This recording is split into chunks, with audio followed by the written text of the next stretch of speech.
getting ready for our trip. Hi guys, we're on the way. And here we are, traveling, going papuntang airport. Kasi guys, medyo malayo kami sa airport, which is like almost an hour bang layo. But thankfully, my father-in-law drive us over there. Tapos, ayun. It's much better na dumating kayo ng early sa airport guys, kasi ang airport dito is medyo malaki siya, so medyo meron mahabang lakaran talaga So ayun nga, hindi na kami nag-check-in kasi maliit lang naman yung dala namin, so nahan-carry namin yung mga baggage namin. So ayun, papunta kami ng checking area, tapos nagkuha na rin kami ng ng boarding pass namin.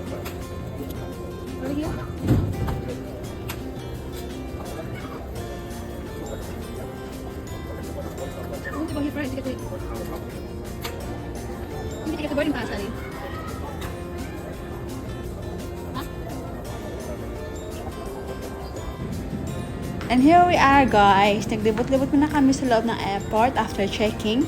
Tapos kumuha ng boarding pass. Naglibot-libot kami para maghanap ng snacks na kakainin sa loob ng plane. Pero hindi naman ganun kalayo yung puntahan namin, which is 1 hour lang. Nung pupunta kami ng Houston,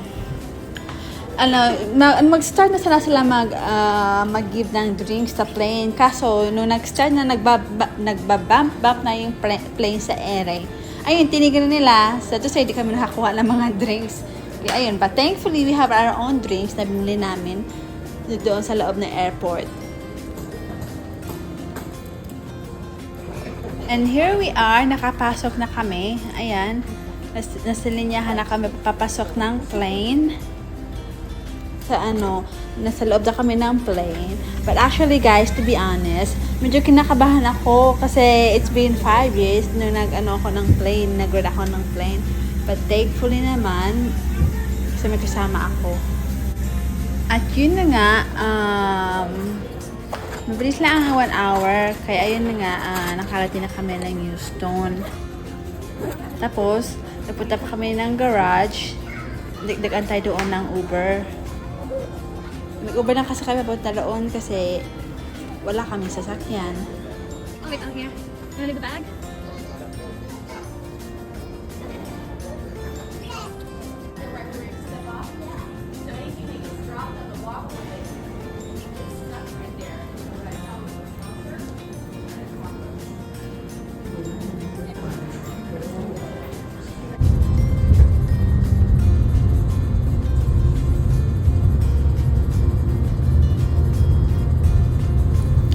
As you can see naman, mabagal yung usay ng sasakyan kasi nga sa sobrang traffic.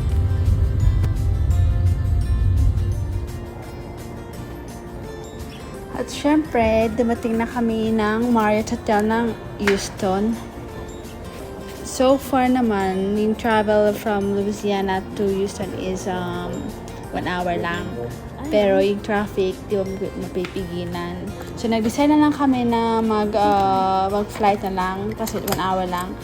Kaysa naman, mag-travel kami ng 6 hour papunta doon kasi sobrang tagal-tagal kasi sa traffic, di mo talaga maano yung sa Texas. We're checking in for Egan. At syempre, nung dumating kami, nag-direct check-in na kami kasi sa sobrang pagod din naman.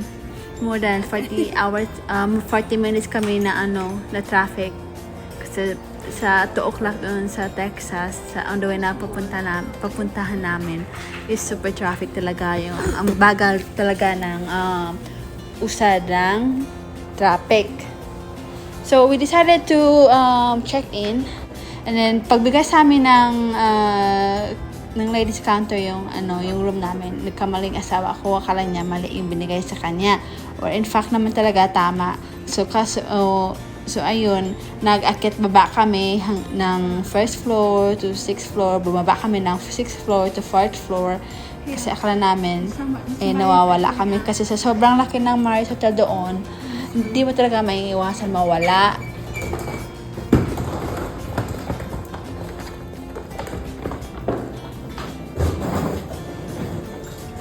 Stop down, come out, get a Bloody Mary. You know what you are going? Yeah. Gusto ko yung elevator nila kasi super ganda talaga pag nasa loob ka. Kaya ako naman ting siya nga. Itong si siya nga.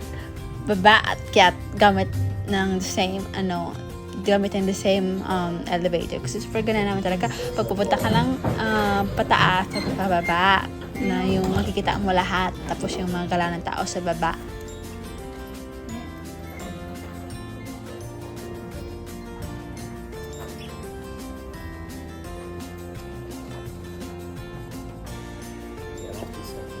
I don't know why she was 675. Ito yung time na akala namin na nawala kami kasi sobrang laki ng hotel at sobrang dami ng room. Ay, ayun. Oh. Alright. Thank you. Room number 217. Fourth floor, going down. We're going to last time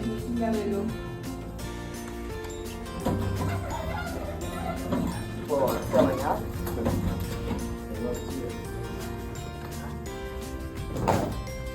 we lost.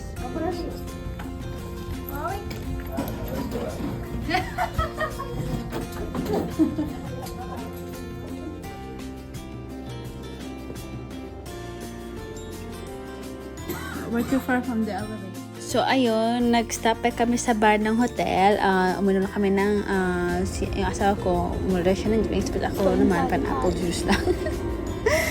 At syempre, naglibot-libot kami para tignan yung sa pool at yung sa weightlifting room nila. Kaya, ayun. And ito naman kami, naglibot-libot ng konti para tignan kung ano yung mga part ng hotel. So, ayun nga. Yan yung nakita namin. Super ganda sa loob. Maraming tao paalis tapos meron naman bagong papasok.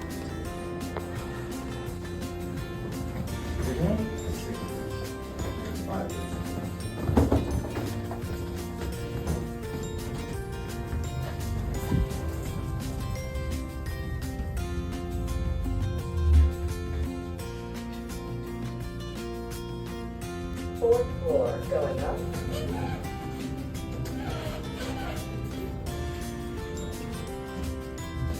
Fifth floor. The one with the open window over there. The one that's open there. Yeah.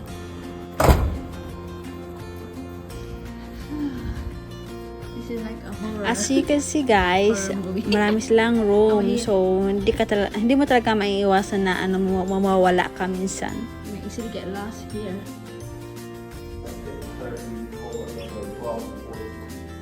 Why?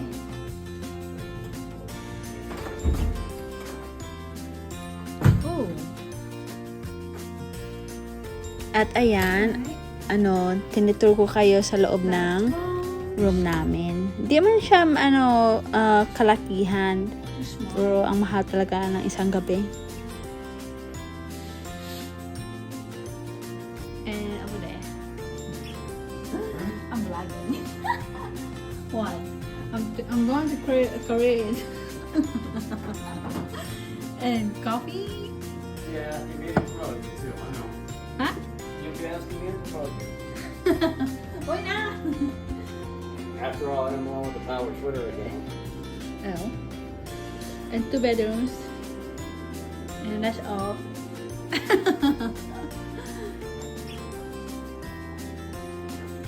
And from downstairs. There you go. And there's the elevator coming down. At syempre, dinner time, linubos-lubos ko ng kumain ng Pinoy food kasi minsan naman ito once in a blue moon.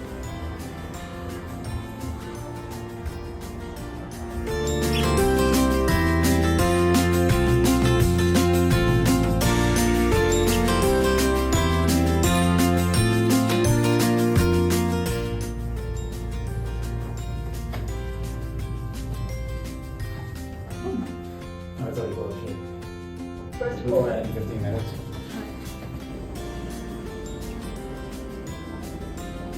Starbucks sa loob. But they only open until 10 ata noon. And meron silang mga souvenirs dyan.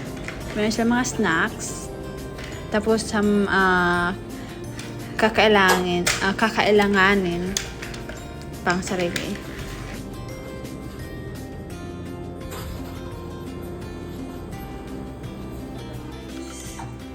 And here I am guys, bagong gising. Ito yung second day namin sa hotel.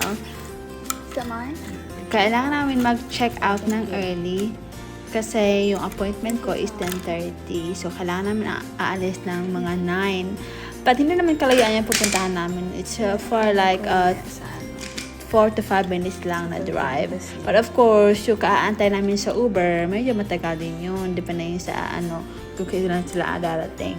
So, better to be early than late. Did you put sugar in this? Kind of salty.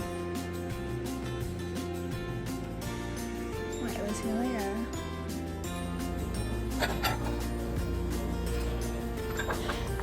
Syempre guys, yung Marriott Hotel, meron silang voucher. They do have a buffet in the morning. But yung dishes nila is limited. Yung menu nila is limited kasi most of their menu is American breakfast.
Alito naman ako guys.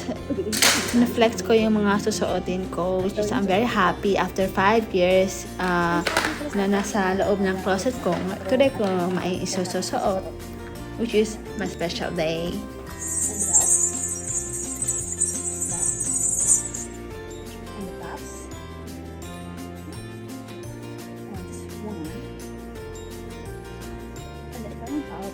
It's like a blanket that I can tell that. And there's the shoes with it. Hi guys, I'm wearing my Sigol attire for the first time.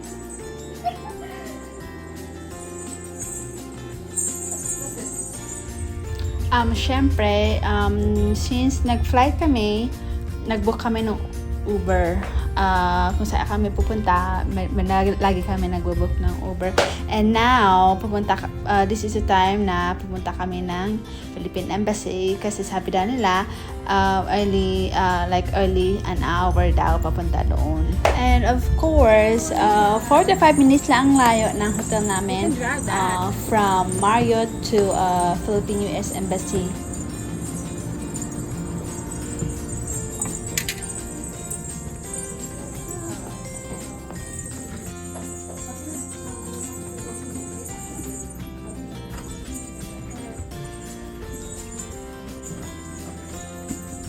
Of course, dala na namin yung mga gamit namin. Supposed to be 12 o'clock kami mag-check out ng hotel, pero buhat kami ng around 9 kasi on the way na kami pa airport from there. And here we are again. Nag-gather kami sa isang room para sa oteki namin for those people na acquiring their Filipino citizenship. Acquiring dual citizenship from Philippines. Apply ko sana noon mag-oteki ako, mag-report ako ng report of birth ng mga bata and sa passport. So, sad to say, meron ako isang requirements na hindi ko nadala kasi nasa Pilipinas, which is our report of marriage namin. And Swedish, the ROM na galing sa Pilipinas. So, we decided to just go home from there and just get one from the Philippines na lang pag magpunta kami ng Pilipinas. So, yung in-laws ko, nagbe-visit sila sa mga anak ko. So, hindi ako nahirapan. And that's all, guys. Please like and subscribe and share.